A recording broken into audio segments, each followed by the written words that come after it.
William James was born in New York City on January 11, 1842. His family consisted of his parents, Henry James Sr. and Mary Walsh James, and four siblings. His family continually moved between America and Europe. William had a passion for art while growing up, but he soon gave it up because he didn't want to do first-rate work. He then couldn't decide what to do for his career. In 1861, the American Civil War broke out, and James enlisted himself for a short time. He had delicate health, so he left as soon as his enlistment expired. He then enrolled in the Lawrence Scientific School at Harvard University, where he studied chemistry and then physiology. A couple years later, he joined a scientific expedition to Brazil, where unfortunately his bad health caused him to have to leave after a short year. He then returned to medical school. He then left to study physiology and medicine in Germany, trying to figure out a cure for his back pains, but he came up empty. He received his medical degree in 1869, but did not plan to practice medicine and did not know what he wanted to do with his life. His training in hard science was affecting his ability to believe in human freedom and the value of struggling for moral ideals. The despair of materialism led him to depression and determinism. By the spring of 1870, he experienced a critical moment while reading A Treatment of Human Freedom. In 1872, James got offered a job at Harvard to teach physiology. He accepted and began his career. The next year, he was an instructor of anatomy and physiology. In the mid-1870s, he taught psychology and established the first psychology laboratory in America. He married a schoolteacher, Alice Halley Gibbons, in 1878. They had 5 children and had a good marriage living in Cambridge. That same year, he agreed to write a psychology textbook, but at that time he was already drifting away from psychology to philosophy. In 1879, James began teaching philosophy at Harvard, later becoming an assistant professor of philosophy.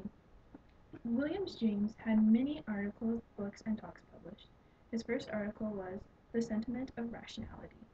After becoming a full professor of philosophy and psychology, he published his Principles of Psychology in 1890. In 1897, James published his first philosophical book, The Will to Believe, and other essays in popular philosophy. In 1899, his talks to teachers on psychology and to students on some of life's ideals was published. While attempting to finish his textbook on some problems of philosophy, he died on August 26, 1910.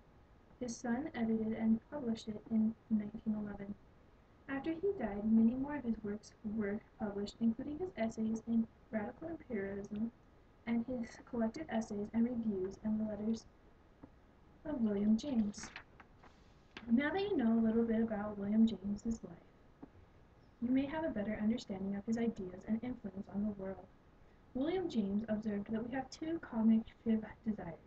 We want to obtain truth, but at the same time, we want to avoid error. This we simply cannot do. It is impossible. In order to obtain truth, James believes we must try new things, which will cause errors sometimes.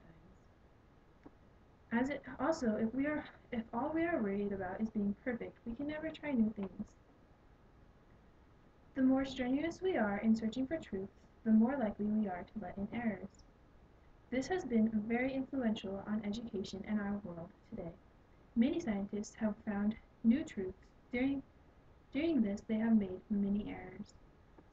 Some famous examples are Einstein and Newton. Some mistakes actually led to answers and new discoveries.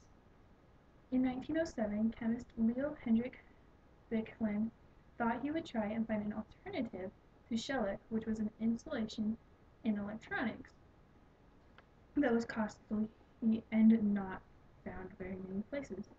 But instead, his experiments led to the discovery of plastic, a material that can stand high temperatures without distorting it. Another example is Coca-Cola. Pharmacist John Pemberton was trying to find a cure for headaches. He mixed a bunch of ingredients and came up with Coca-Cola. In education, we need to be encouraged to find truth and be told that it is okay to make errors. Errors are okay and can help people learn. If all we ever did was get the right answer, no one would ever learn as much, and there would never be new discoveries. Many of us can't imagine the world without electronics such as cell phones, computers, televisions, and all our modern technology, but without trying new things, these things would never have become. James also believed that we do not always need a reason. Some things are just the way they are, and that if there's not a challenge to defeat them, then we shouldn't worry too much about them. In my educational life, I have been scared to answer questions in class because I was scared to be wrong. But as teachers, we need to take and let students know that it is okay to be wrong. In fact, being wrong sometimes is for the better. It makes it a lot easier to learn. As long as you try and learn from the mistakes, it is really okay.